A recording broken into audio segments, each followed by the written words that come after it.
our banana fibers. Remove all the small things, or any dirty things are removed. So you check to make sure there are no snails whatsoever. First lay this one, make it big. Then put another one.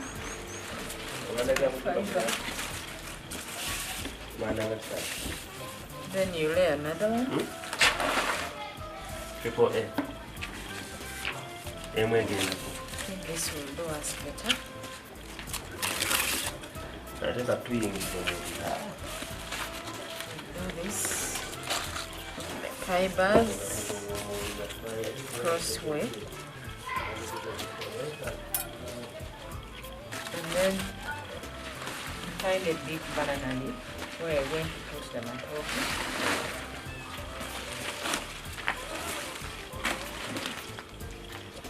They're usually insects, so you open, take and open the meat there, just like you see.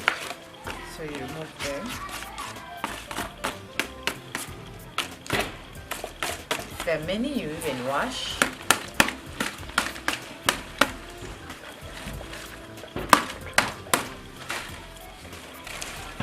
Remove extra lining from the banana leaf to make it soft enough to fold.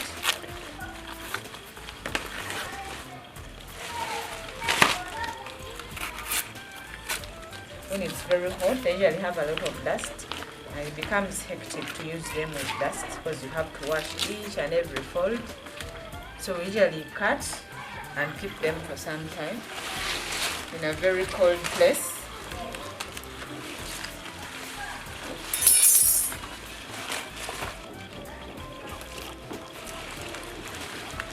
So you put your banana leaf like this.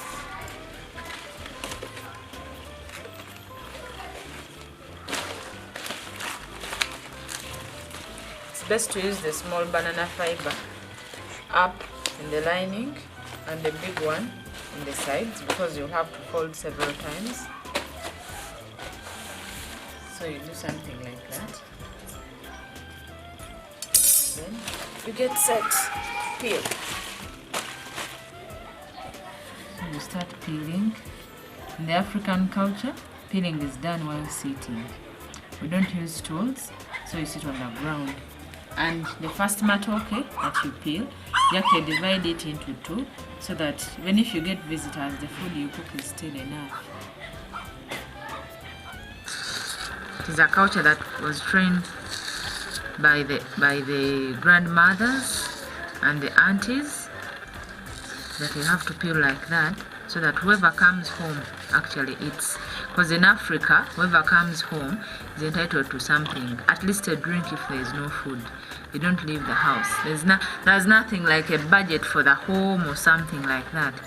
Because the food was gotten from banana plantations, and they would always cook plenty of food. Make sure whoever comes gets, and the children around would eat. Because usually there was one meal, one heavy meal.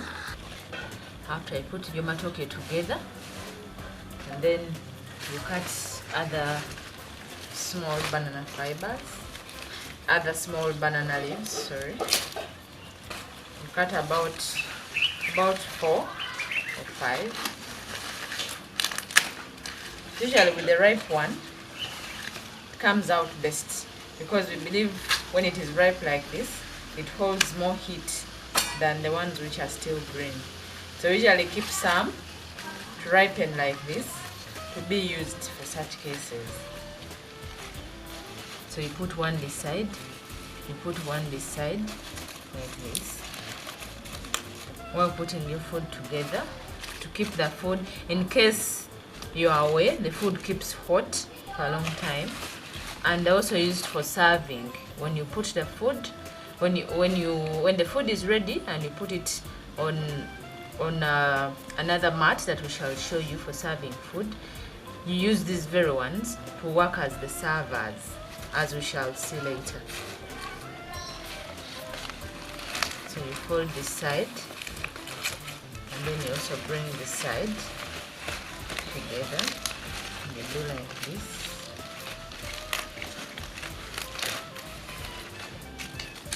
First tie this one.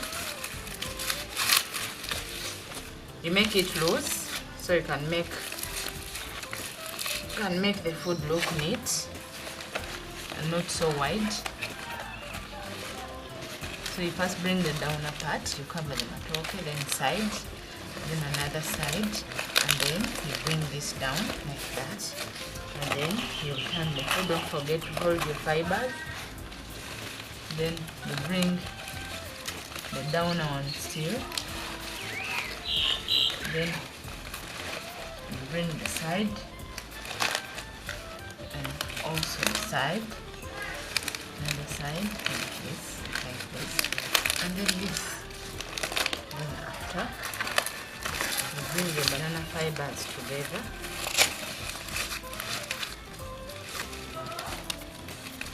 Make sure all the banana leaves are inside, are intact, so they are tied by the fiber like this. So you remove this one, and then you tie something like this. You make it tight so it can get ready fast, and it's also easier for carrying out when it's time for squeezing them. Then you cut off any extras. You prepare your banana leaves very well. Get them ready for making our food. You remove extra stalks from the banana leaves. All these stalks, you remove them to make it softer and easy for covering, because if they are hard, they will open up in the middle. And whenever they open up, they expose heat. And the more heat you let out, the longer you'll have to wait for your food to get ready.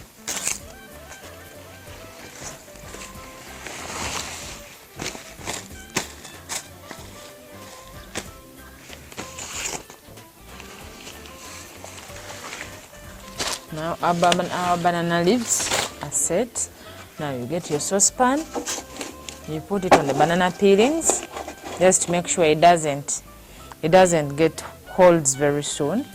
So you put a lining down to put the saucepan on.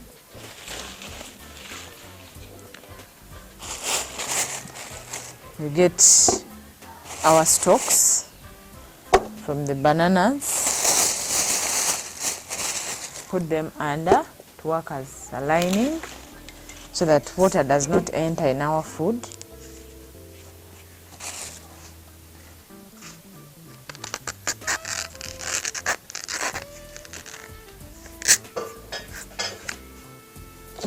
You do something like this. Then you put something down, still to avoid water from entering.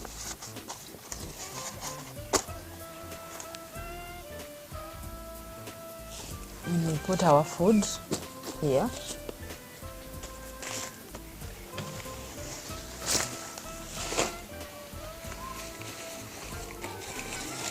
Then you fold the first banana leaf and you measure. The matooke is too much, you adjust your banana leaf. If it's not much like ours here, you make it like that. Then you do it like this, like that. Then you start with sides, like we said. You take the sides, then you do this. Then you get a second one. You also fold it according to the size of the food. So you take it down, also take it down.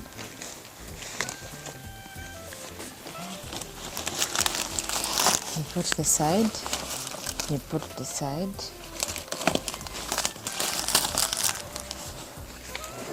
And you also bring this other side, and also put this other side. Put extra heat. To add extra heat to our food, you get one banana leaf, make it like this. In Uganda it's called oluyina. So you fix it this side, you bring it this side and then fix it here. This is to help hold extra heat.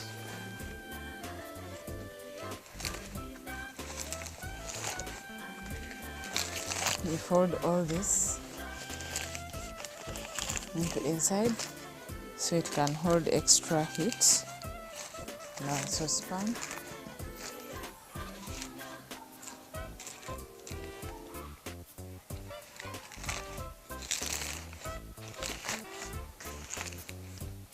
This is our final stage now. Now it's time to put our food on fire. And we add some water. You add water and you measure to see which water is enough for the food until it gets ready so it doesn't burn. Then we put on our choto like that, and then we push in more firewood so our choto can have enough fire. With this choto, it takes about 45 minutes. It will be ready for squeezing. Then we shall remove it for squeezing, as you will see ahead.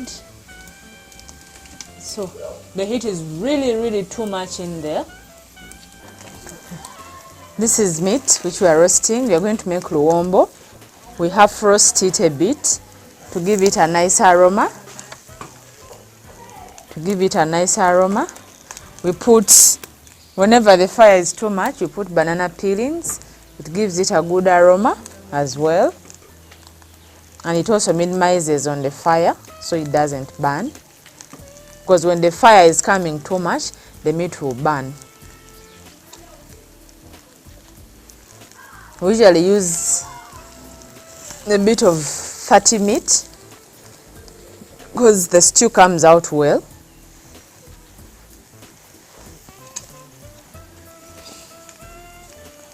As it reduces, we keep adding more meat until it's done.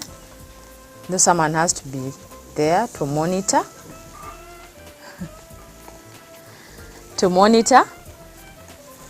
So that it doesn't get burnt, to see which one is ready.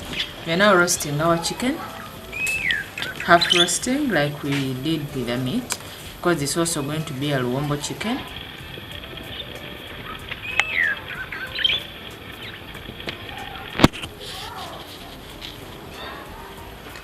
We roast it to remove extra feathers, because usually some small feathers, the young ones which are just sprouting, remain. So when we put it on fire, they actually go off. So we can cook it when it's really neat. It also gives it an aroma, which of course is nice. And the taste is different when you roast it and the one which is not roasted. The two tastes are different. As we wait for the chicken to also roast to the level we want, we prepare onions and tomatoes. We also have green pepper, we have carrots. Originally, they weren't there, but as we go on, we are growing them and they are now a delicacy. We enjoy them. So you cut more onions, and with the onions, I think you can notice we use the local onions, not the big ones which have just come in. These ones give it a different aroma and a different taste altogether. They're hectic to peel, yes, but they are worth the work.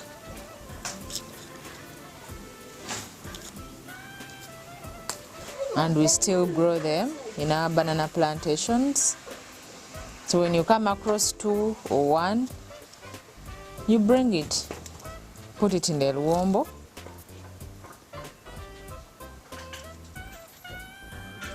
It adds to the beauty.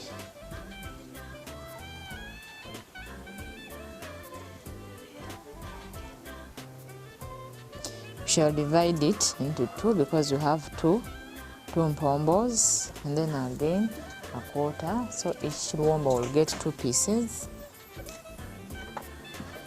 Then we shall cut the tomatoes, shall wash them,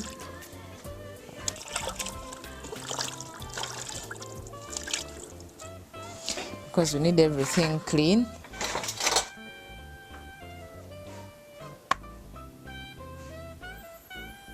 We can peel off this just to make our soup very clear without residues of the tomato toppings.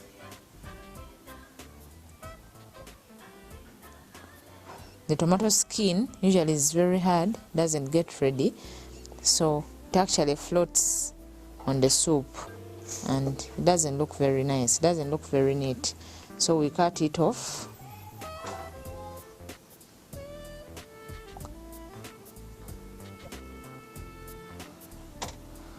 We cut it off and remain with a clear tomato.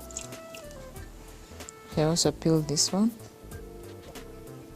Luwombo doesn't need too much tomatoes, so we shall put less tomatoes.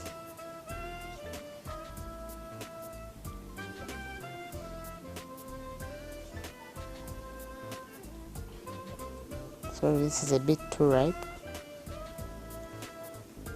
but the better, because it makes better soup. The stew comes out well because they're soft, and they'll of course get red and get mashed in the meat. We have two others. Each will take 1.5, 1.5.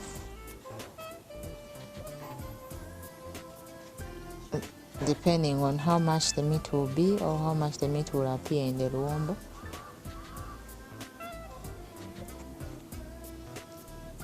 If they are too much, the taste of the soup doesn't come out well. I also do the green pepper and then the carrots. Then we start tying our luwombo. Of course, we shall cut out the seeds because we don't need them in our luwombo. Shall clear it well.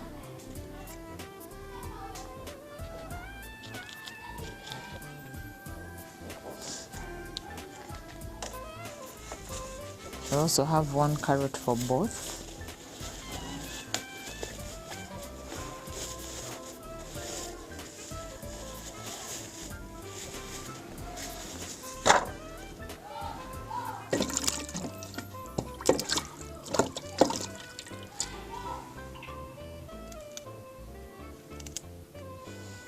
Shall peel the carrot, get off the dark skin. Only need the inside.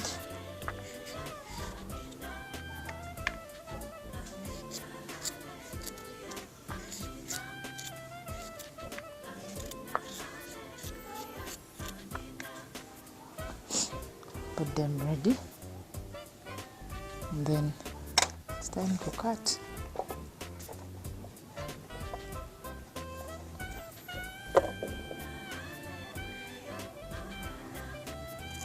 So cutting our onions, you cut them to small pieces so they don't look so funny in the sauce. Like I said, the small ones, the local ones, have a better aroma. They are stronger in the sauce more than the big ones. But if you have the big ones, fine, they can also work.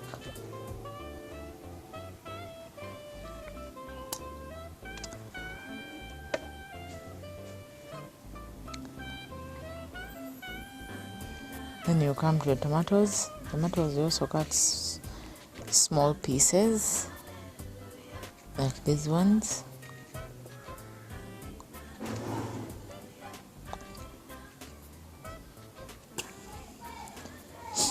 You cut small ones, so when you get the ladle to get the stew from the luwombo, don't come out with a whole tomato.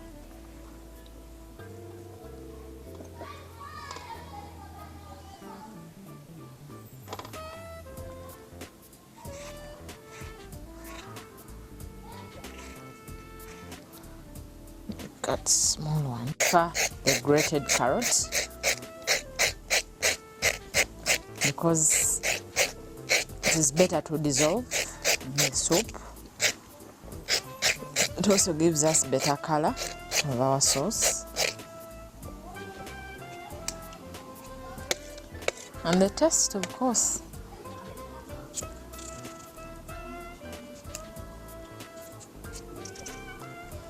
And we shall have smaller pieces just to make our sauce look nice.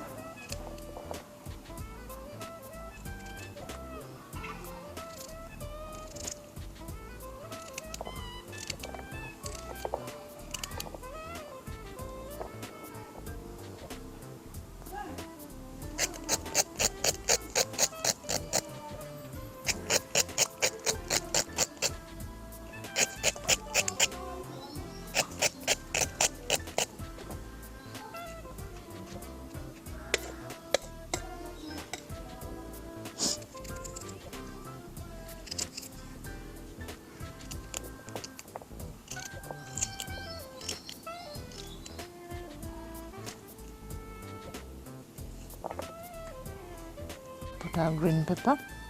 The green pepper we put very little compared to the other spices because it is very strong. If you put a lot, it changes the whole taste. Those are the ingredients that we are going to put in our luwombo. The meat is then chopped into small pieces. Make it get ready faster. Make sure you balance them. Wherever there is a bone, you balance it with some flesh.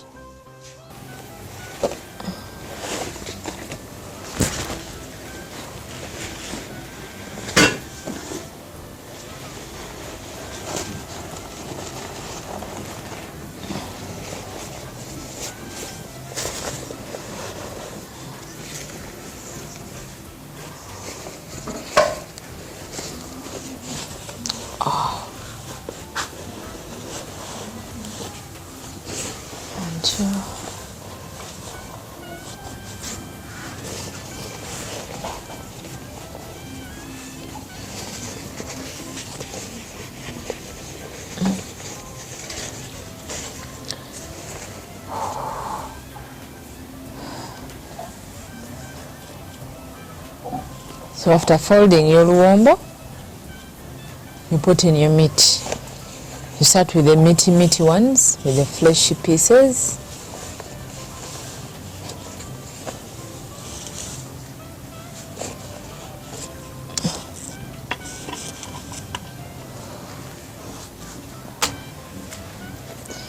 The fleshy pieces, because we don't want it perforated down.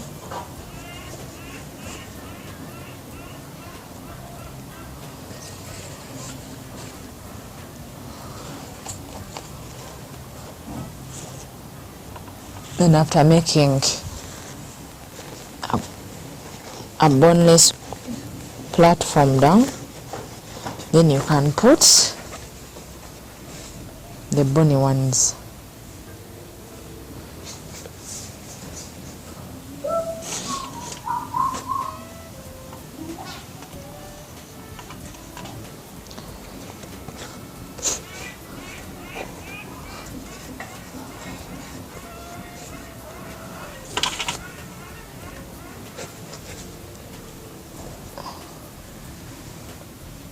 When all the pieces are done,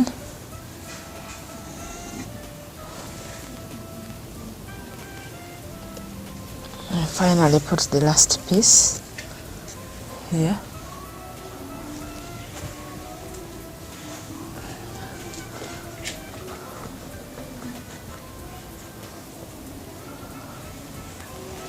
We shall put onions.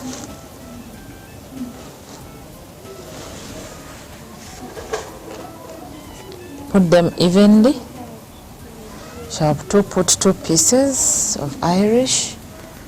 Shall put half of our carrots.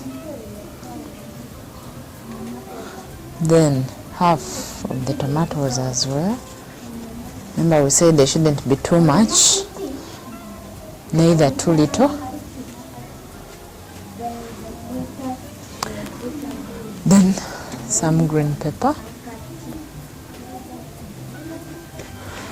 shall put some curry.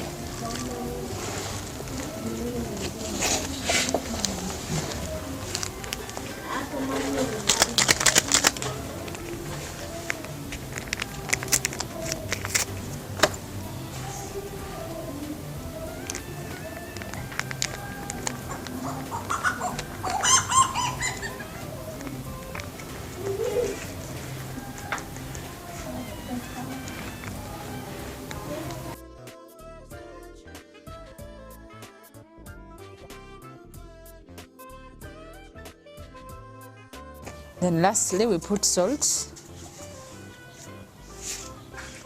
Not too much and not too little, but it's better you put it in the water, you dissolve it, because since the meat is piled together, it might not get space to boil to dissolve the salt. So you actually mix it in the water, then pour it, and you put one other mug of water.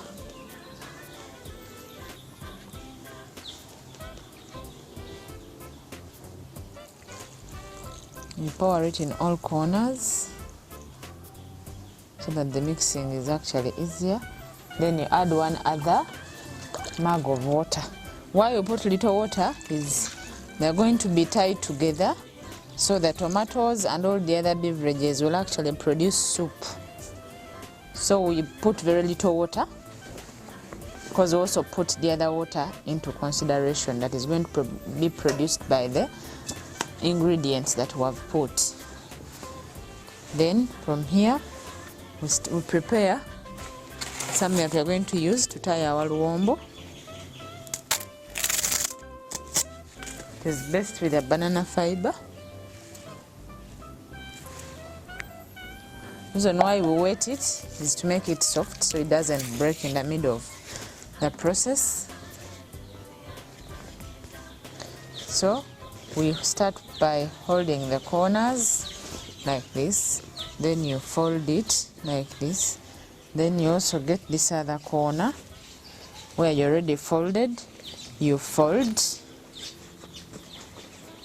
you also fold here, then you also fold here, you again fold this side, and then hold together and tie. So you tie, make sure you tie tightly so it doesn't disassemble in the process of boiling.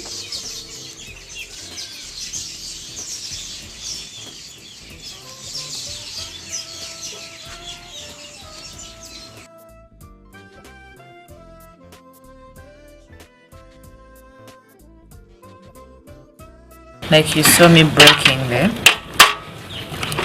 It breaks. You remove it so it doesn't look exaggerated.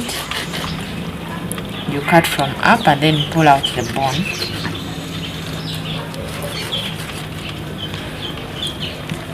The reason why we cut off these ones, these extra bones, it actually perforates our luwombo. So you do like this and pull out the bones. These ones, you also cut them because they're also sharp.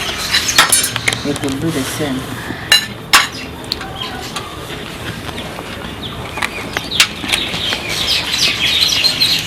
If a ceremonial chicken, like if it is a local wedding or traditional wedding, what we would call an introduction, they usually cook it when it's full. They get the neck and push it inside here,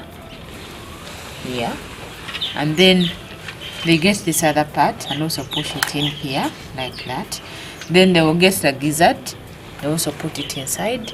Then all the spices, onions, tomatoes and all that will be poured inside here. And then these ones come together like this, and then it will be tied like this into the luwombo. But now that this is not ceremonial, maybe we'll have to cut the pieces.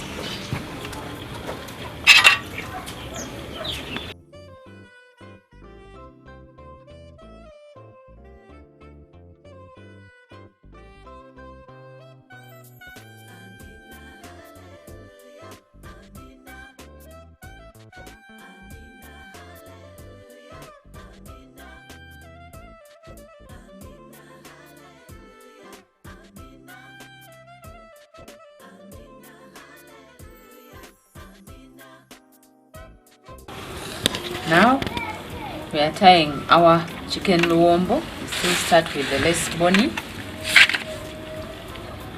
or with flat bone, such as this, to make a platform. The neck is also not so bad. Then we shall start with the arms. Make sure you fold them in well. Do the gizzard because it's none close to bony. It's also flat. Make it just up.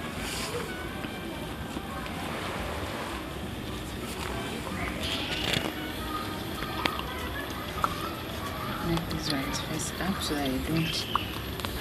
Yes, then this one will actually go here. And yes, our members fit with Irish. Put in two pieces of Irish just to make it look beautiful. Then we put our green pepper. We shall put the rest of the carrots that we cut.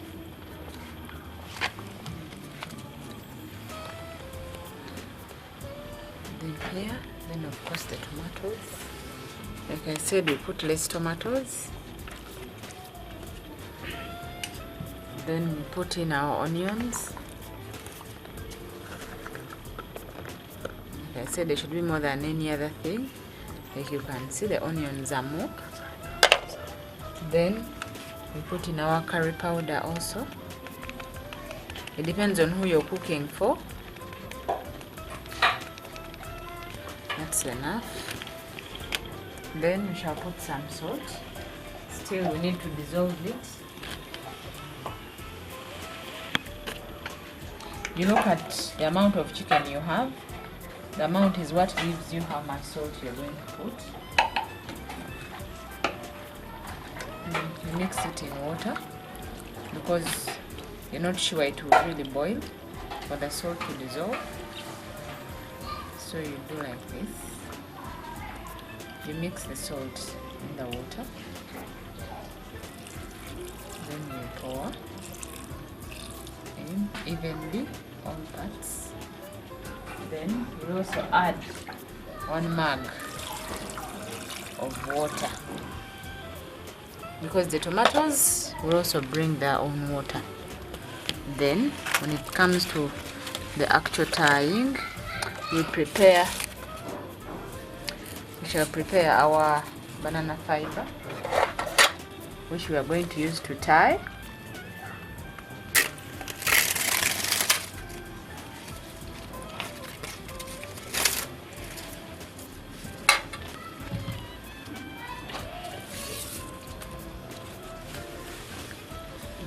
Shall tie like this. You tie in form of folds like this, just to make sure it doesn't at any one time pour like this. Then you also bring this other side. There's already a fold here. We need everything covered so that you don't remain with anything out. So you first hold the inner part, then you bring the outer part, then you also fold this because here we're already folded.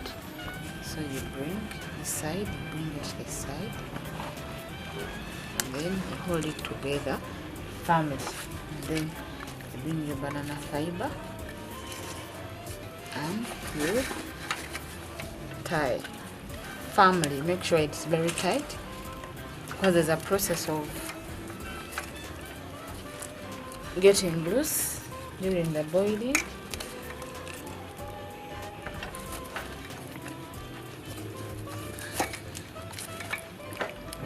Continue until you feel it's tight enough, and then continue with all your energy. Be careful not to perforate anything. So you tie it like this. Inside you tie like this for easy opening. So let's make some chicken luwombo. Where we are going to sit our two mpombos is very flat and nothing threatening to pierce.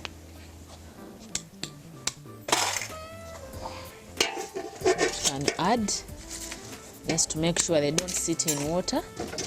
Our choto has a lot of fire, so it might burn very fast. That's why we put enough water. And then we shall also put part of the luwombo for our mpombos to sit and make it flat. One of our luwombo will sit. First you put some holes for the heat to go through. Shall then put some water.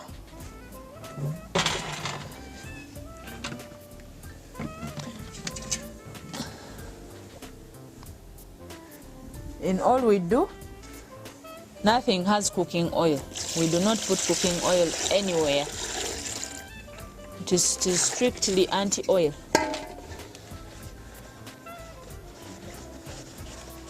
It's 100% natural. So we shall now bring our two mpombos.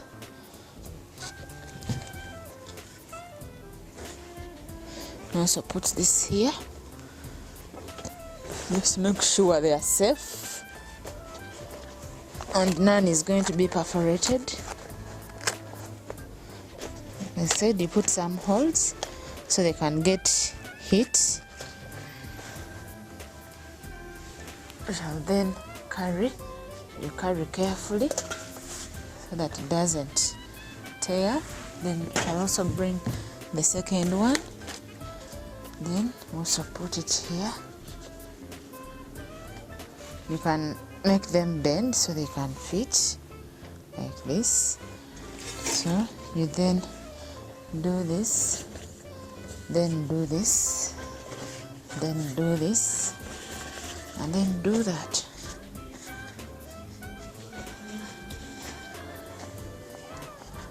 Then shall get our other banana leaves.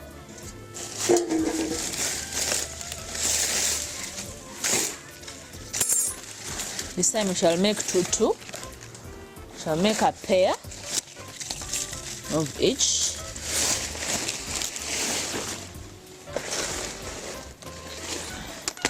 So we can have enough heat stored and they get ready faster because of we make folds so that we don't get burnt. We don't pierce our luwombo. So make sure we push with care.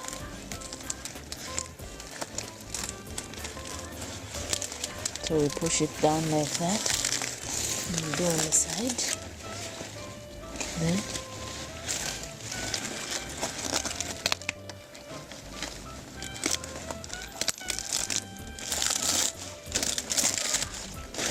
put all these ones in this space. And all this in this space.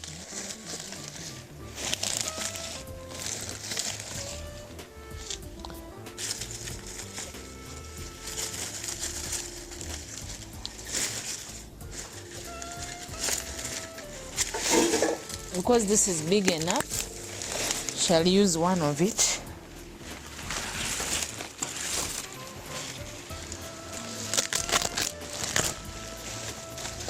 So we shall have that. Because we have our luwombos here. So we push in our banana leaves carefully so we don't perforate them. Otherwise the soup will all pour in the saucepan. So you will do this. You lift it up a bit, then push down.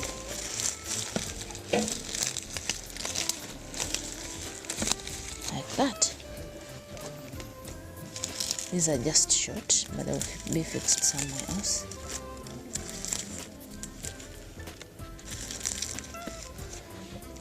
can do something like that. And our Luwombo is ready for fire. Our choto is ready, so we are going to put our mpombo still carefully, and then shall get another saucepan. We cover on top to make sure we retain any heat that is there.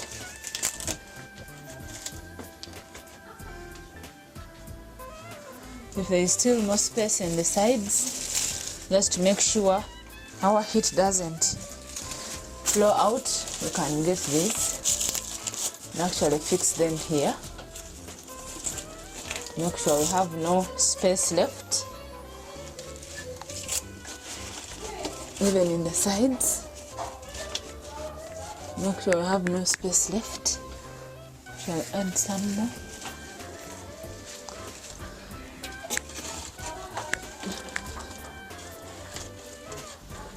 Shall put fire now. Excess fire. Shall put firewood, which will come and get more firewood. So, to be ready within an hour. As you offered this international community, we hope that the video has been able to describe enough for you to be able to appreciate the process, and in between also to see what the problem is. We are looking forward to what some of your ideas as far as solutions to this problem will be, and we look forward to our future cooperation. I'd like to thank you again for giving us all this opportunity. We decided to follow this approach so it is more participatory, and I would like to thank my colleagues who have been able to present together with me in this video. I thank you very much, and I wish you the best deliberations and outcomes out of this research workshop which we are having, and any future work that we may be doing together. God bless you very much, and thank you so much for everything you have done.